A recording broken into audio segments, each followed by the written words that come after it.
Like I said in my ranking video for the win boss altars, I need to feed my massive addiction to Hollow Knight even more by ranking literally every single boss in the game. Suggesting there is 46 bosses, you better strap into your seat, because Jesus Christ, this is going to take a while. This is going to be based on my own opinions and experiences with the bosses and their difficulty within either the vanilla game or the first time they appear, such as the ones exclusive to the God Home. Also, keep in mind that this can vary on your charm loadout and playstyle, strengths, and weaknesses. Without further ado, here's the Hollow Knight bosses ranked.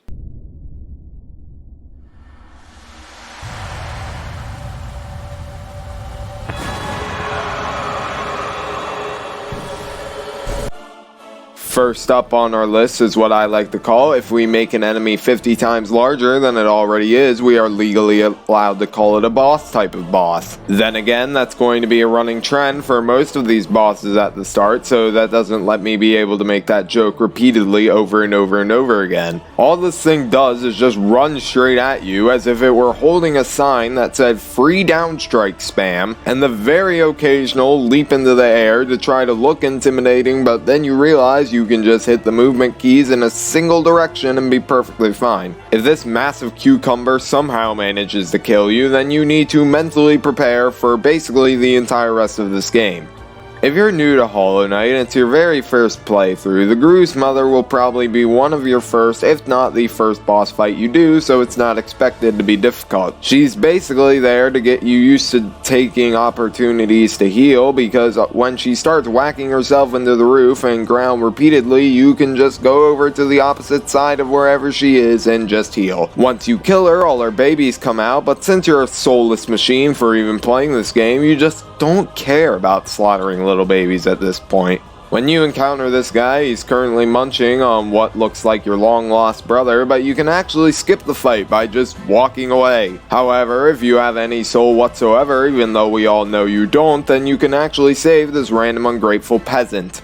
Lord and Savior Zote. The Vengefly King has the ability to scream, and that's basically it. He'll do a swooping dive at you, and if you somehow manage to mistime this, you need to rethink buying this game and probably go back to doing whatever you were doing prior to buying it. I say that, yet I mistime it 24/7, so you can imagine the many times I've had to rethink my life choices. What looks like a bunch of mini certain body parts may disgust you at first, but what I later realized in a few more playthroughs of the game is that you can just go to the top of this thing and just spam downstrike and occasionally reposition yourself for a moment to swat away some random flying turnip. The only reason this boss is higher than the two previous is that if your nail is somehow not strong enough to one-shot said flying turnips, the fight can get kinda annoying, but you can send this filthy creature back to the filthy mind of a developer that it came from. King DDD's distant rejected cousin is also probably either your first or second boss fight in the game. He looks like he's about to ruin your day, but fortunately for you, he takes eons to even make his hammer collide with the ground. If you somehow manage to get hit by one of his hammer attacks, then you have no one to blame but yourself. Anyways, have fun laughing as Humpty Dumpty over here has a great fall. Some of the bosses in this game confuse me if they're boss or they're mini-boss, and this guy is no different. But in the Hall of the Gods, this guy is a boss, so yeah, I guess he's a boss now. If you see him teleport to the ground in basically any direction from you, then you may as well jump, because he's either going to dash over towards you or just shoot one of those annoying homing things that everybody knows and loves. Once you take care of this guy though, you can move on to an actual boss. If you know what the ancient traditions of the movement keys are, then this guy is going to be a complete pushover. His screams indicate that lasers are about to shoot down from the sky, because that's just how magic works, and he'll occasionally start stretching his leg muscles by jumping around the arena for no reason. 90% of his moves though can be dodged simply by hitting the jump key, so yeah. Fun fact, by the way, I'm pretty sure you can actually cheese this boss by using the Defender's crest if you just walk up to him and don't hit him.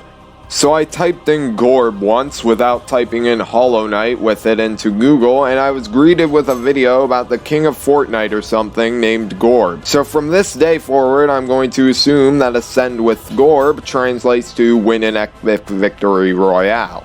Dead memes aside, Gorb fights by using educational materials against you, aka hurling his pencils at you in a fury that he forgot to write an essay last night. Mainly because he forgot he doesn't have hands or even arms for that matter. Once you get him down to enough HP, he'll fire 2 rounds of this and then eventually get so mad to the point where he does it 3 times. These are really easy to dodge though, unless you're literally right next to him, and you can usually get in 1 heal after every attack anyway. See, when I saw this girl for the first time, I was really confused because I was just minding my own business, not trying to fall in acid as I made my way through Green Path. And then all of a sudden, some random chick in a skirt is staring at me. She then claims you're the one stalking her, even though you probably were just following her because you wanted to ask her, what am I even doing? Reading your thoughts, she throws you into a battle with a super long wind-up with every move, where you could only somehow die to her if you literally fell asleep. Her spaghetti strands can catch you off guard though, because 50% of the time, you'll probably think she's going to just land on the ground, and then you get smacked in the face by whatever that's supposed to be instead. Luckily, you can get an actual movement ability outside of walking when you beat her, so it's all worth it.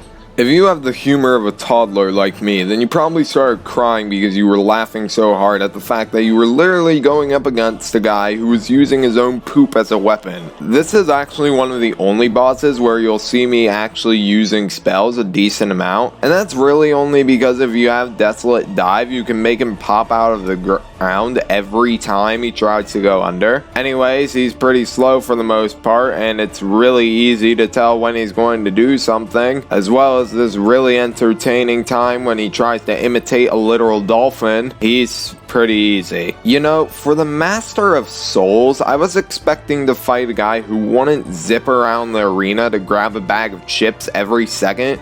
But hey, at least I'm not getting hit because of it. Usually you just want to spam the dash button to keep up with his teleport spam, or just pick a general area for him to teleport to before slicing him up with your nail. And any danger you may have been in during his first phase, which is probably due to his homing Dragon Balls, is nullified by just going near the middle of the arena when he spawns the 4 balls thing. Because almost every time you do so, the balls will literally just glide over you. Then he pulls one of the most unexpected second phases you've ever witnessed in your entire lifetime and proceeds to just headbutt the floor repeatedly. Eventually, he'll stop and just stand in one area, and even with a poorly upgraded nail, you can probably just face tank him right then and there before he continues to give himself head trauma. While this fight is one of my favorites, it isn't all that challenging. Mostly because all their moves are some of the most telegraphed moves in the entire game, and even without an upgraded nail, it doesn't take too long to kill them. The fight will get slightly more difficult when 2 of them show up because you killed the first one, but you can usually react pretty well regardless. Once you best them, you can go to Deep Nest, but since you take 1 step into Deep Nest and pull the hell away, you notice that the entire tribe somehow now treats you like you're some celebrity. Then you realize you still need to kill them to complete the Hunter's Journal, and you start to consider having some remorse for them. But then you remember, oh yeah, this is a video game and I've already slaughtered hundreds of other things anyway. Also, always bow.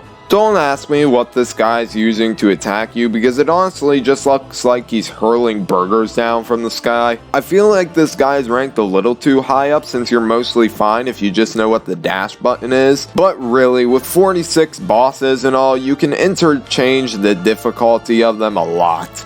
Anyways, his only 2 attacks, as said before, can really just be dodged by moving left or right with the dash button. So yeah, he's not hard. Since I've been doing a lot in the God Home lately, I wanted to rank Xero a little higher on this list just because in the God Home on Ascended difficulty or higher, there's only 3 platforms to fight on, and for some reason that makes me panic like no tomorrow. But the vanilla fight is a lot easier than that. You can also cheese the fight by going under the platform any and every time you need to heal, so yeah, that's a thing. The main difficulty from Xero really only comes with telling when it's the right right time to dodge, which can really be said with a lot of bosses now that I say that out loud. Half the time I'll either be perfectly fine or I'll dash face first into one of his swords. And you gotta watch where these swords actually go because they do boomerang backward. Then he gets 4 swords instead of 2 because he tries to act like he's General Grievous or something, but literally all that does is make his attacks a bit faster. See, I've fought plenty of jellyfish in my day since I used to be a godly Battle for Bikini Bottom player who would blaze through the King Jellyfish boss within seconds. But this guy actually decided it might be a good idea to fill the entire arena with electrified spots to completely and utterly screw you over. Whether you like it or not though, Quirrell decides how long this fight will take because he's the only way you're going to get through that jelly shield of his. Dodging him is pretty easy though, as long as you quite literally don't walk towards the light. This might be an unpopular opinion, but I've never found the Collector to be that difficult. This may be because I can actually one-shot all his minions by the time I actually fight him, but that's whatever. Anyways, this lunatic apparently has glass jars stored in his literal ceiling, so don't mind him when he jumps into the sky for no reason and then you realize a jar is about to collide right into your skull. You do have some times to heal if needed, but you probably won't need to as long as you have your nail upgraded to a decent capacity and you actually watch where the jars are falling. Somehow Marmu manages to actually get all the way up to the number 30 spot because for some reason either I'll do fine in the fight or I'll absolutely suck at telling how the ricochet physics work. On top of that, you don't have many opportunities to heal, if any at all, but that's usually not an issue. Just hope that you don't knock him into a wall and that he starts ricocheting across the entire screen. The Broken Vessel was the first boss that actually gave me a lot of trouble, and I'm not 100% sure why. He staggers fairly often, and most of his moves are pretty telegraphed. The one move that completely screws me over still is when he jumps because he knows where I'm going to be when he lands half the time before even I do, and he just lands smack dab on my frail body. Healing is also pretty much limited to when he staggers, but sometimes you'll be too busy swatting away an infected balloon floating your way, so that's really not a guarantee either. If he starts headbanging though, feel free to just face tank all that damage unless you're already low because it's just some free hits at that point. If you had no problem dealing with the Crystal Guardian, then you definitely won't with this guy either. He does have double damage, but he doesn't move that much faster than that of his original, so it's kind of irrelevant. Just don't mistime your jumps when he points his laser gun at you and pulls the trigger and you'll be fine. I could rant for like a solid 10 minutes about how much I love the Nosk fight. To save you the time and effort of that though, we're just going to ignore that and go straight to the difficulty. Nosk's moves are easily telegraphed by him screeching like he just realized you're cheating on his non-existent girlfriend and proceeds to do everything in his power to slaughter you right then and there. Most of the time though, you can just camp the edge of the middle platform and be safe from pretty much everything outside of when he leaps into the ceiling and starts leaking the infection from his body. Just don't try to run after him unless you plan on downstriking him because he's just gonna turn right around and run headfirst into you. So I expected Galien to get up and just start swinging his scythe everywhere. Then instead he started floating and he turned his scythe into a Beyblade, and while he is still annoying, he's not that bad. Granted, once you get his HP down low enough, he spawns in more scythes, but the main threat is just a big one bouncing wherever it feels like. Just keep running under him and getting in some quick hits before his Beyblades come back to give you a good thwack and you'll be fine.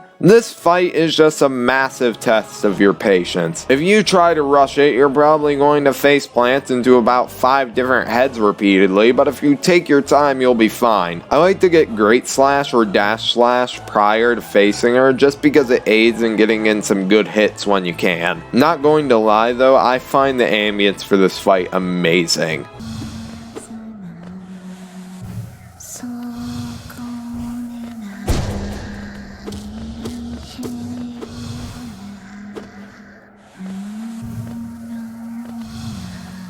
This is what it would look like if they had designed the Vengefly King to be more of a mid to end game boss. Honestly though, the only time I really get hit when fighting this guy is by just barely managing to tap my toe on his wing, and in response he breaks one of my masks. Generally, when he either goes into the roof or sprays his orange globs everywhere, you can literally stand still or move 2 centimeters left or right to dodge it. His orange balloons just kind of exist to give you free soul, and every time he goes into the roof, it's basically free healing time. Mainly because 3/4 of the time, it's not going to hit you anyway.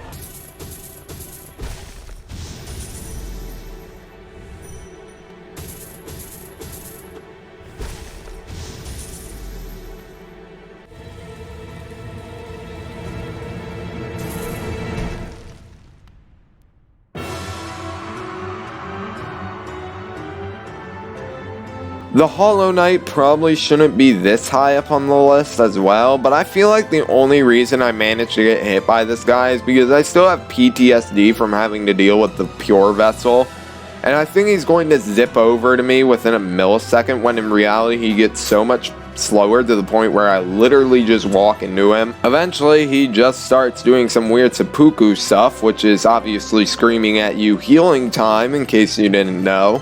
But if you have the Void Charm on you, Hornet will eventually join in and help you to get the true ending, which we will be getting to later, don't you worry. He really just serves as a gateway to the actual final boss, but once you're done beating up your older brother, you can go get a nice cup of coffee and relax as the credits roll by.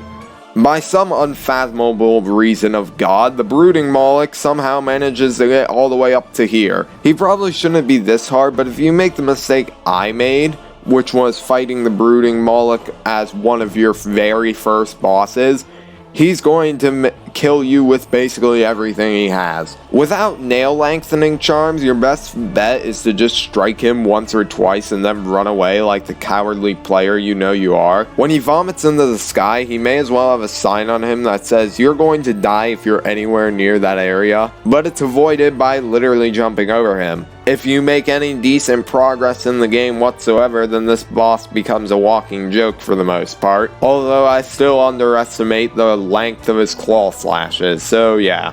This is one of those few cases where making an enemy 50 times larger than it previously was actually does make the fight a lot harder. That's mostly because there's 2 of them though, and you better pray to the RNG gods when they start spewing the infection out of their body, because almost every time they do so you're going to get hit. Once you kill one of them, the other becomes faster and gets a health boost, and the only reason I find this part to be any challenge whatsoever is that by the time he's done with this single attack, he's probably rushing away from me anyways. The God Tamer isn't actually that bad by the time you actually get to her, but you've had to go through the entirety of the Trial of the Fool and you're trying to fight the massive migraine you've gotten from doing so, along with the anxiety that if she somehow kills you, then you'll have to do all of the trial again to get to her. Make the beast the top priority, as it actually is more of a threat than the rider herself. But if you kill the beast first, the rider gives up like a child who got coal for Christmas. The beast itself isn't all that hard to kill either, and really the only attack you have to watch out for is the globs of cancer it spits out of its mouth, because you only have a few seconds to move out of the line of fire.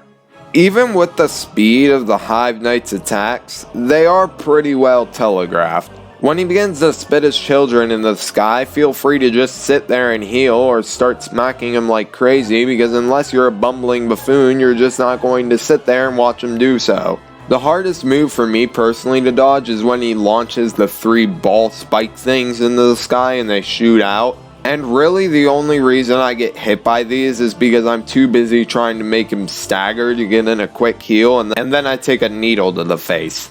I'd like to take a moment to acknowledge that on Ascended or Radiant difficulty in the God Home, Markoth is one of the top 5 hardest bosses in the game. My new censored way of saying BS is saying Markoth without a floor. I swear to God, they were trying to come up with a way to make the boss harder in the development team, and they said, screw it, take away the floor, we'll see how they do. Anyways, enough of me being toxic about Markoth's difficulty in the God Home. Markoth actually isn't that bad in the normal game. You can literally just stay on the ground while he floats up and hugs the ceiling until he starts winding up his shield spin. Once you get him below 50%, he does get another shield though, and his attacks get faster, so it's superbly annoying to get hits off without trading damage. Luckily, if you're using Grub Song or really any soul gathering charm, you can literally just face tank him and then run to the complete opposite side of the arena when he does his shield spin, and just sit there and heal back almost all of said damage.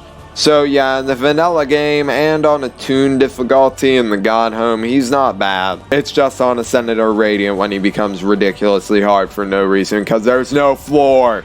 Speaking of the God Home, all of a sudden Bob Ross is beating you with a giant paintbrush. Really, the only reason I find Sheo difficult is because I'll be attacking him and he'll backstep, but then rush back to exactly where I was and just give me a good old slap. As a result, he just says it was a happy little accident. All of his moves are pretty well telegraphed though, but it does take some getting used to because these moves shoot out globs of paint that you have to maneuver around. Just don't try to go for too many hits every time he stops and you'll be fine. Also, always bow.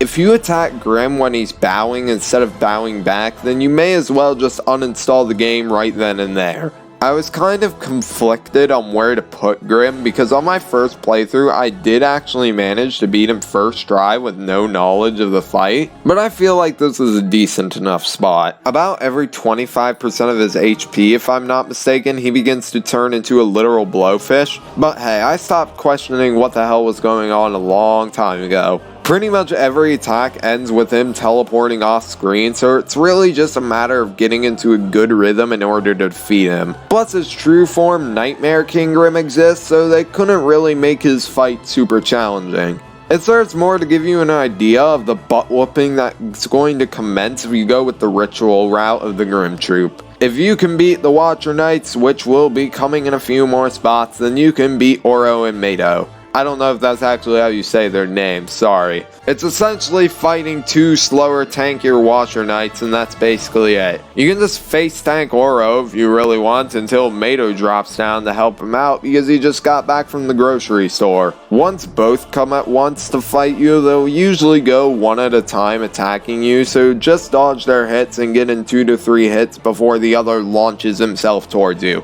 Once you kill one though, you can basically guarantee your victory since it just becomes like fighting only Oro again. Also, always bow. The White Defender is very close to being racism, but that's besides the point of the fight. First off, any danger you may be in during this fight is almost completely nullified by literally just camping one side of the arena. Plus, when he starts ricocheting everywhere, it's actually possible to just start playing a friendly game of volleyball and kill him right then and there. Just think of fighting the Dung Defender and make it faster, and that's basically almost every dream boss ever. He does have 2 new attacks where he makes spikes rise out of the ground, but you can just jump over these or shadow dash right through them. When you fight Hornet again in order to get the King's Branch, she actually is mildly difficult. While her tails are still there, it requires better reaction time to avoid everything she throws at you. She has a new move where she spawns spiky whatever these things are, but you can just use the amazing strategy of smacking them away from you. Her spaghetti strands are also larger, but that's irrelevant when you can just run away from her. If you hate teleportation as much as I do, then trust me, you're going to hate this boss with a burning passion. There's basically no time when he's not standing still outside of when he's busy firing his homing Dragon Balls at you again. Outside of that though, the only different thing now is that he has 6 things of whatever these are instead of 4 when he uses that attack, but you can still avoid them by just staying near the middle of the area. Outside of that though, he's just the Soul Master, but zipping around like he's trying to find his wallet but forgot where it was. The Traitor Lord only really is an issue because they're fast and deal double damage. Actually, I just summed up a few bosses in this game anyway with just that single description. Like their Mantis Lord cousins though, all of the moves used are easily telegraphed and just require good reaction time. If the shockwave move is used, you can just shadow dash right through it and laugh because they can't do anything about it. If you've been following Cloth around, she actually will aid you in fighting the Traitor Lord. She does enough damage to one-shot the normal Traitor warriors, but half the time she misses her hits, so it doesn't affect the fight that much. However, it's really satisfying watching Cloth at the end of this fight. Like all other Dream fights, the only difference here is that he is in fact faster. Plus his balloons spawn more often, which limits your opportunity of healing further, but he still does stagger fairly often.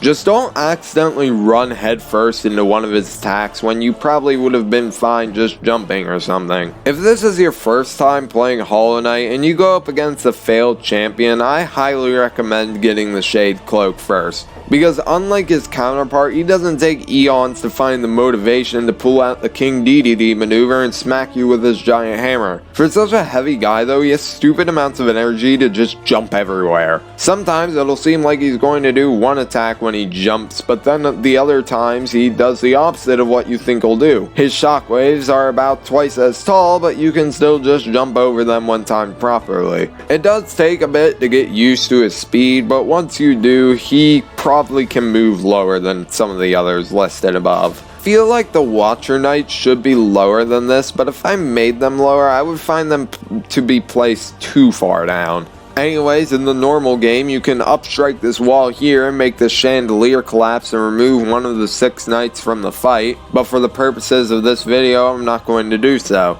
It starts with one of the knights until you either kill him or about what I believe is 15 seconds in the fight until another appears. Each time you kill one after that, another one will appear, so until you get to the very last knight, you're going to be getting ganked non-stop. It doesn't help that these guys are apparently Sonic mains in Smash because they just spam side B like literally every Sonic player ever, including myself. Luckily, the knights don't have that high health on their own, so usually focusing one while concentrating on dodging as well helps out in the long run. The Sisters of Battle Boss is legit one of the best plot twists I've ever seen in a good while. You're just minding your own business running through Pantheon of Hollowness and you get to the Mantis Lords expecting it to be mostly a cakewalk. Then the game just says hold my beer and throws all 3 of them at you at once. They attack you so fast to the point where getting hit is sometimes unavoidable unless you use the invincibility boost from Descending Dark or something. And without the Shape of Uumuu, healing in this fight when all 3 of them are on the field is basically impossible. Once you down one of them though, the fight becomes like the normal fight against the Mantis Lords, so it's basically a win at that point. Also always bow.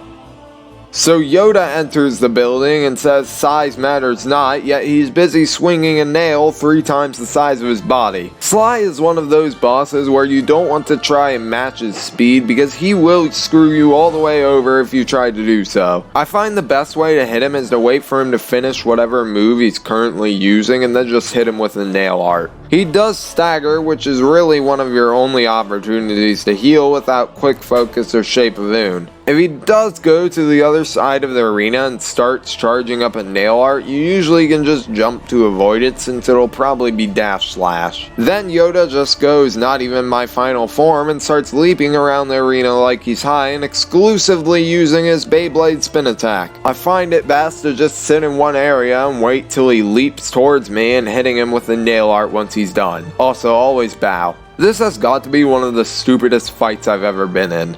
Pretty much more than half of Zote's moveset consists of him falling on his butt or stomach and creating shockwaves as a result. What really makes this fight challenging though is trying to figure out what he's actually trying to do, because honestly he's using the grade A strategy of if I don't know what I'm doing then you sure don't know either. He does stagger after every 15-ish hits I'm pretty sure though, which does give you an opportunity to get in a quick heal unless one of his minions is currently flying towards you. And Shadow Dash comes in handy for maneuvering through his shockwave spam while he impersonates the crazed gross cat stage of Battle Cats each time he creates a shockwave. However, the 3rd time you fight him is when he has all of his moves, including water balloons that explode, but his damage hasn't started to increase yet, so that's what I'm mainly using to measure his difficulty here. The first time I fought the Radiance, I actually did it on accident, because I was curious what would happen if I dream nailed the Hollow Knight and and I had acquired the Void Heart on accident because I found the White Palace, White Lady, and the Birthplace on accident. But even when you post all the Moth Lamp memes you want, nothing's going to save you from the game all of a sudden turning into a literal bullet hell. All her attacks outside of falling off the edge or swords that come out of the ground do double damage, and the stakes are escalated even further since this doesn't fully count as a dream boss, so you actually do die and you have to fight the Hollow Knight again if you want to try her again. She has the highest health of any boss in the game outside of her older sister, which we'll be getting to later. Every attack she uses feels like it's placed so uncomfortably to the point where dodging one attack inevitably ends and you heading face first into another. She also has a total of 5 phases, where the last phase expects you to kick your inner Mario platforming skills into gear, as she just spams lasers down at you as you climb your way up to her. Since I've fought her older sister before though, it honestly feels like a cakewalk doing this boss again. You'll notice that for a lot of the harder bosses in the game, dodging should be your top priority. Just fight your impatience, get in a few hits when you can, and dodge all of the things she throws at you. I've put numbers 2 and 3 together because I honestly found Pure Vessel and Nightmare King Grimm to be equal in terms of difficulty. They're both very hard bosses, but I find their strengths and weaknesses to balance one another out. The Pure Vessel fight is what it would look like if they had made it where the Hollow Knight was actually the true final boss. Like other bosses prior to here, you actually want to wait for the Pure Vessel to come to you instead of you going to him. This boss really does put your reaction time to the test though, because the only time there's really ever a true downtime to heal is when he staggers. Or you can just say YOLO it and try to get in a quick heal when he's busy pulsating energy circles around the screen. On top of that, all his attacks also do double damage. This fight does feel like it goes relatively fast though, since you'll be hitting him fairly often since he'll be running after you like you have the ticket to the lottery. Most of his moves can actually be dodged by just jumping and down striking, such as his forward lunge and his wombo combo, along with being able to shadow dash right through his daggers he throws at you. And once he gets down to lower HP, which I believe is around 30%, he begins to shoot tendrils out of his body, which can be avoided by double jumping and dashing over to his skull. His sword ground attack can screw you over though, because half the time you'll panic when he does it and preemptively run straight into one. And this guy took me roughly 40 to 50 minutes of practice before I could beat him consistently. And the other one that I put in an equal position is Nightmare King Grimm. The butt whooping I mentioned that would come if you took the ritual route is finally here as you perform the grand finale with the Nightmare King himself, who will quite literally give you nightmares about his difficulty. This fight wouldn't be that bad, but for some reason after every attack he rushes off screen to go get more popcorn to give to all his mates in the audience, watching him demolish you over and over and over again. All his attacks now deal double damage and are much faster, and he has a new attack where he summons fire spouts up from the ground. His ability to turn into a blowfish still remains the same though, so you can keep tabs on how low you've got him based on that. It takes a lot of practice to get into a good dodging rhythm for all of his attacks, and you probably won't get a hit per attack. When he uses the fire spout, attacks slowly creep towards him until the fourth is about to go off and then jump up and start getting in a few hits. You can down strike his lunge attack, but if you just barely mistime it, you'll get hit by his fire trail, so I find it safer to just jump over it. Shadow dash through the bat attack to get in a couple hits as well. And lastly, when he uses his uppercut, you can turn around and give him a good hit before dodging the cascade of fireballs that rains down afterwards. Getting hit even once though can throw off your entire dodging rhythm. Similar to Pure Vessel though, it took 40 to 50 minutes of non-stop practice. Luckily he does stagger after I believe around 12 to 15ish hits, which does give you an opportunity to get in 2 to 3 heals, along with waiting till the fourth fire spout goes through and getting in another heal before continuing your dodging rhythm. Like I said though, I find these both to be pretty equal in terms of difficulty. However, there's one final boss we haven't gotten to yet. I have mentioned it.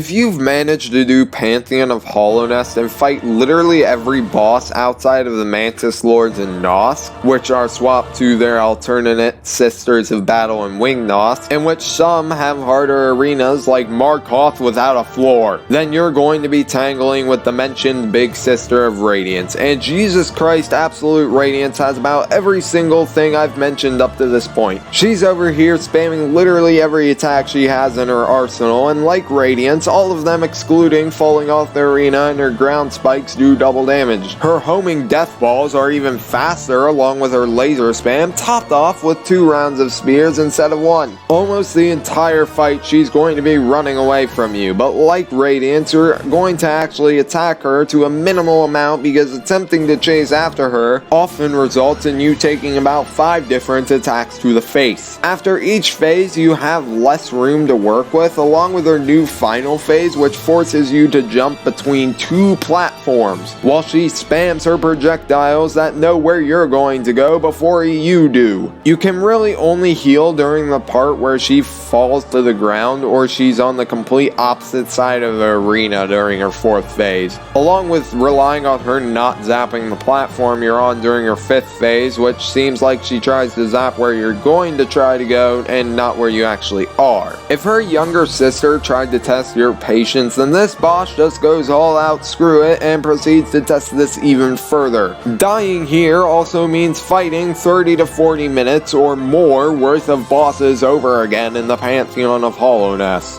Luckily, after encountering her at least once, like the other Godhome exclusive bosses, it does unlock her fight in the Hall of Gods. So you can practice fighting her for when you're mentally prepared to try doing the Pantheon of Hollowness again. She's exactly what you would expect to be the final boss of a boss blitz in a game like this, but if you use everything you've learned during the game up to here, then you can and will eventually beat her. In my first victory, I used Mark of Pride, Deep Focus, Grub Song, and Unbreakable Strength, as Deep Focus aided in healing with the limited soul I could collect. Later, when I fought her on Ascended difficulty, I used Soul Eater, Shaman Stone, Spell Twister, and Grimchild, so that can also work for the regular difficulty as well. I also find it helpful to downstrike her during the parts where she uses her homing attack, since it gives you momentum in the air in an attempt to avoid them, along with sinking in a small bit of damage. The actual hardest boss in the game is Zote the Mighty, because you're too busy laughing so hard to the point where you accidentally hit the power button on whatever device you're currently using, and you have to start the game back up again while still laughing like a deranged lunatic. Anyways, if you excuse me, my brain feels like it's about to stop every bodily function ever at this point, so I'm going to go watch YouTube or something. I say that, yet in actuality I'm going to go fight Radiant Absolute Radiance and die repeatedly because it's Absolute Radiance. If you want to see more videos about Hollow Knight, I'll gladly do so because I love this game. Okay, bye.